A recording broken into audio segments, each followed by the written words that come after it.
everyone, and welcome to another heavy metal diecast video. Today's bad boy, as you can see, this thing is huge. It is by Corgi, 1/72nd scale, the Aviation Archive. It's the Avro Lancaster, the Mk.III. So this is Grogs the shot. This is in 1/72nd scale diecast. So I think a lot of us know about the Avro, but the old Lanc. It was a British heavy bomber used during World War II by the RAF, or Royal Air Force. It was manufactured by Avro Aircraft. It was put in service in 1942 with around 7,377 aircraft being built within all variants. And with, nearly half were lost in action. So what we'll do is we'll get this huge box open, let it slide off. Put that to the side. There we have it. It's in a nice protective cost. So this cost me $260, including the postage. Sorry about the squeak. And whoa, that is a pretty big unit there. So these are probably, I suppose, most noticeably for the Lancasters raid or Operation Chastise. Where they carried the bouncing bombs in the operation to destroy the German dams in Ruhr Valley. I think it was 617th Squadron did that, and yeah, succeeded in bursting a couple of those dams, which managed to kill, I think, around 1,600 civilians. I think destroying a power plant, I think that's what their aim was, to destroy some power plants.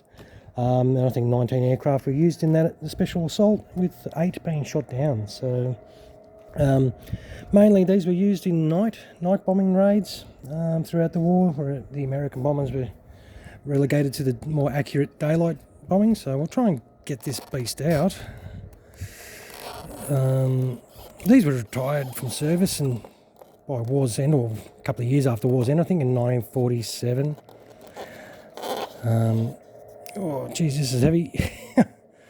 Wow. Yeah, this is a big machine. This is huge. It's definitely got a good weight to it. You will not be disappointed with that. The actual, I should have got the stand out first, I suppose.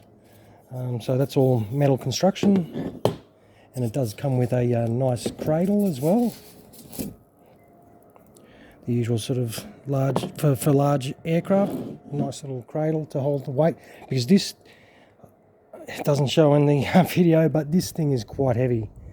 We'll flip it over, and as you can see, it's got the blackouts on the underneath, because being used for night bombing German cities during the night. And you can actually open the, if it allows me. Here we go. It's a little bit stiff. This, as you saw, is brand new. But I don't know if you can see in there. It has a complete bomb load in there. It's pretty cool. We'll just close that back up. But it's got some beautiful details. I don't know if you can see these. We do have a sunny day here. I don't know if it's going to obscure or not highlight some of this beautiful finish on the satin on the underneath. We'll just flip it. I'll show you the nose details, because it does have some beautiful nose details there, and that looks pretty cool.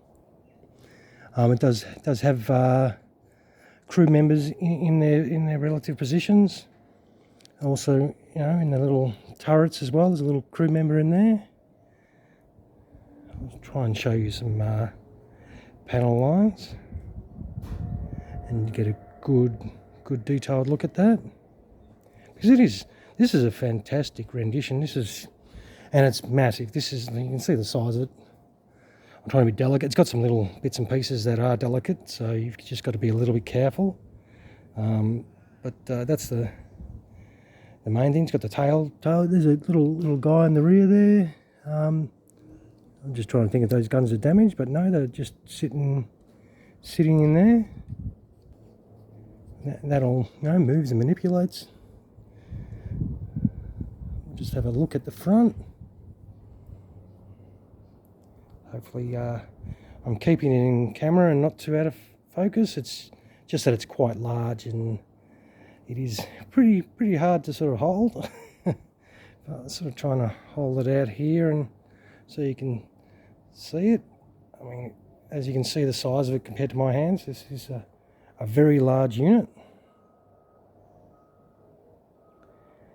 If you grab one, you will not be disappointed. They, as I said, they are not cheap. It is Corgi.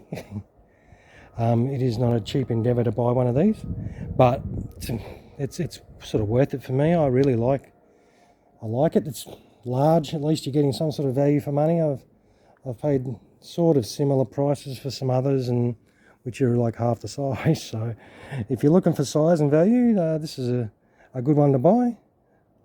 Got the rear tail wheel that's already fixed on there, so I think that's a permanent fixture.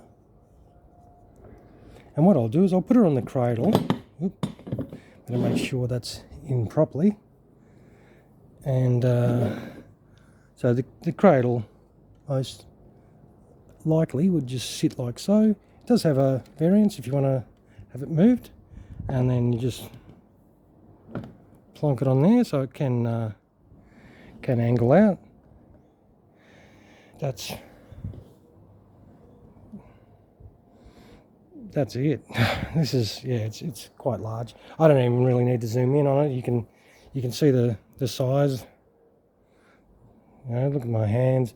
It does come with the appropriate landing gear. So it comes with your 2 sets of main landing gear, and these do spin quite freely. So I'll chuck those on. Those straightforward, and it comes with its little packet of gear doors. So 2 for each side, which is once again straightforward, so I won't bore you with that. And it comes with the option, if you want to have gears up, you just plug those in under the engine, the 2 engines where the landing gear does rise into. One thing I do want to say, the actual gear bay doors that you will be putting on are all metal as well, and so is the landing gear. So I think that's really cool. And it's got almost a rubber, no, it's not rubber, but it does sort of feels softish. But I think that's very cool indeed. And they do come with like a little collector's card, which does have a number on there. They are limited to 1,200 diecast models. Has some details about the aircraft and everything like that. It's pretty cool. But yeah, limited to 1,200. If you're lucky enough to grab one, so you'll be one of 1,200 people with this particular model in the world. So yeah, if you want it, can afford it, grab it. So per usual, stay tuned to the end of this video, and I'll chuck some photos of this huge bad boy, the old Lanc. The propellers do move, not very freely, but enough to, if you want to sort of position them when you display it in any way. Same with the turrets, they all move, as I said. Change all direction. Machine guns do move up and down. But yeah, overall, mate, I reckon this thing is cool. It's huge, it's big, it's expensive, but look, in the end, as I said, I've paid more for smaller, so I think that, you know, it's not too bad value-wise, and this will have some presence on in your display cabinet for sure if you manage to grab one. Yeah, okay, I'll leave it at that. Thank you once again for spending the time with me, and if you can spare a couple of seconds, give us a like, that'd be awesome. And even if you can subscribe to the channel, that'll be so fantastic. I really appreciate it. To all those that have already done so, thank you very much. You guys are fantastic, and the comments, positive feedback and everything like that has been really appreciated as well. For what's starting for me is like a little bit of a hobby thing. I'm really enjoying bringing some, content to you that's, sometimes a little bit unusual, but and also some aircraft and items and tanks and stuff like that we all know.